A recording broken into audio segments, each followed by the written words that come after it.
तो दोस्तों, Conjuring universe की सबसे डेंजरस और शैतानी डॉल एनाबेल के बारे में हम सब जानते हैं, लेकिन क्या आपने कभी सोचा है कि एक लकड़ी की गुड़िया के अंदर इतनी खौफनाक शैतान आखिर आया कहां से? तो आज हम डिटेल में एक्सप्लेन करने वाले हैं हॉरर सिनेमा के सबसे टेरिफाइंग मूवी में से एक, एनाबेल क्रिएशन।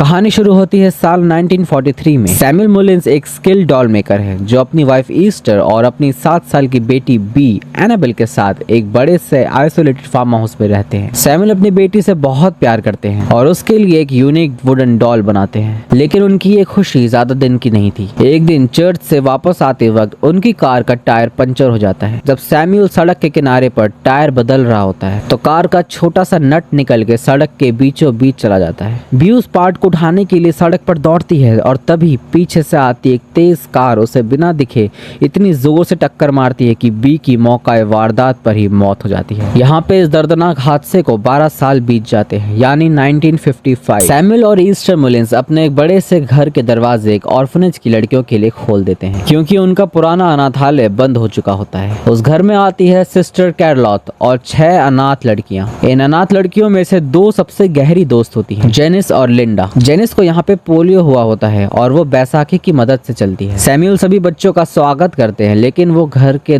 2 स्ट्रिक्ट रूल्स बनाते हैं। पहला रूल, मिसेस मुलिन्स जो अजीब बीमारी की वजह से रूम में बेड रेस्ट में है और अपना चेहरा मास्क से ढका रखती है, उनके कमरे में कोई नहीं जाएगा। और दूसरा रूल, उनकी बेटी बी का पुराना रूम जो पूरी तरह से लॉक्ड है और उस रूम में जाना मना है। पहली ही रात जब सब सो रहे होते हैं तो जेनिस को अचानक से किसी की आवाज आती है और वो देखती है कि अनलॉक डोर के नीचे से एक छोटा सा पेपर नोट निकलता है जिस पर लिखा होता है फाइंड मी। जेनिस को यहाँ थोड़ी क्यूरियोसिटी होती है और वो बी के लॉक्ड रूम के पास आकर खड़ी हो जाती है। अचानक वो देखती है कि दरवाजा अपने आप खुल जाता है और वो देखती है कि उस रूम के अंदर बहुत सारे पुराने खिलौने हैं। जेनिस को कमरे में एक अलमारी दिखती है जो पूरी तरह से बाइबल के पेजेस से ढकी हुई है और लॉक्ड है। तभी वहाँ रखे एक डॉल हाउस के अंदर से एक चाबी निकलकर बाहर आती है। जेनिस जैसे ही चाबी को उठा के उस अलमारी को खोलती है तो वहाँ बैठी मिलती है इस दुनिया की सबसे श्रापित डॉल एनाबेल। जेनिस बिना जाने एक ऐसी डेमोनिक एंटिटी को आजाद कर देती है जो पिछले 12 साल से उस अलमारी में कैद थी। घर में अचानक पैरानॉर्मल एक्टिविटी शुरू हो जाती है। डीमन का मेन टारगेट बन जाता है जेनिस,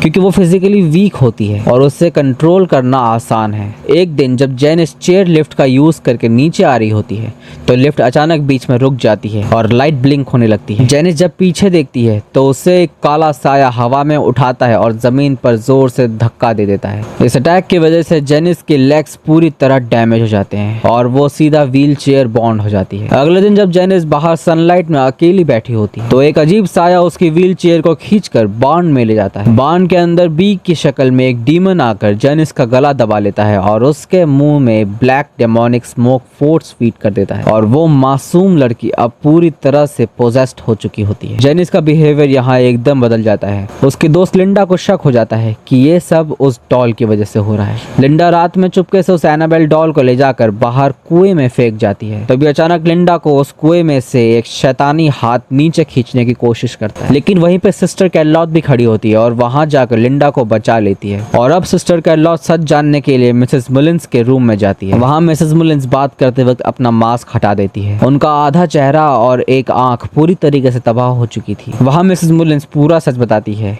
वो बताती है कि बी के मौत के बाद हम इतना तड़प रहे थे कि हमने किसी भी ताकत से प्रेयर की कि वो हमारी बेटी को कैसे भी करके वापस दे दे। और एक एंटिटी ने कांटेक्ट किया और परमिशन मांगी कि क्या वो डॉल में रह सकती है, और हमने हाँ कह दिया।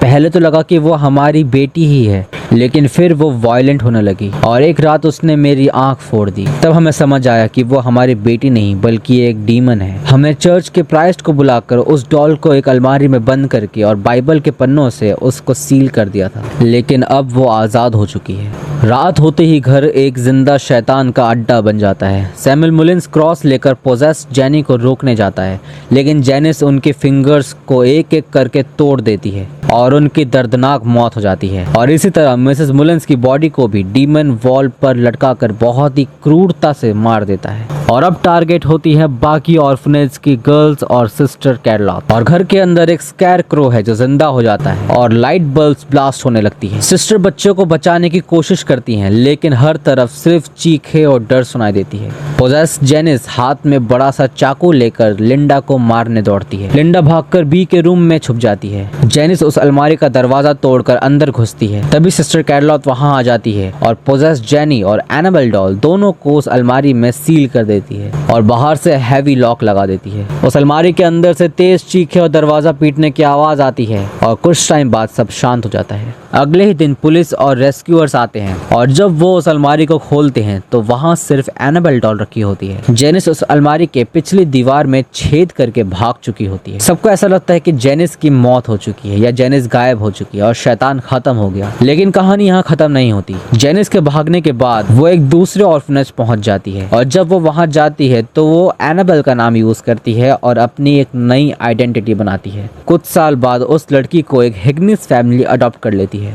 यहाँ से कहानी 12 साल बाद जाती है, यानी 1967। यहाँ जेनिस एक सैटेनिक कल्ट ज्वाइन करती है और अपने ही अडॉप्ट पेरेंट्स का कत्ल कर देती है और वहीं से शुरू होती है 2024 में आई पहली एनाबेल मूवी की कहानी।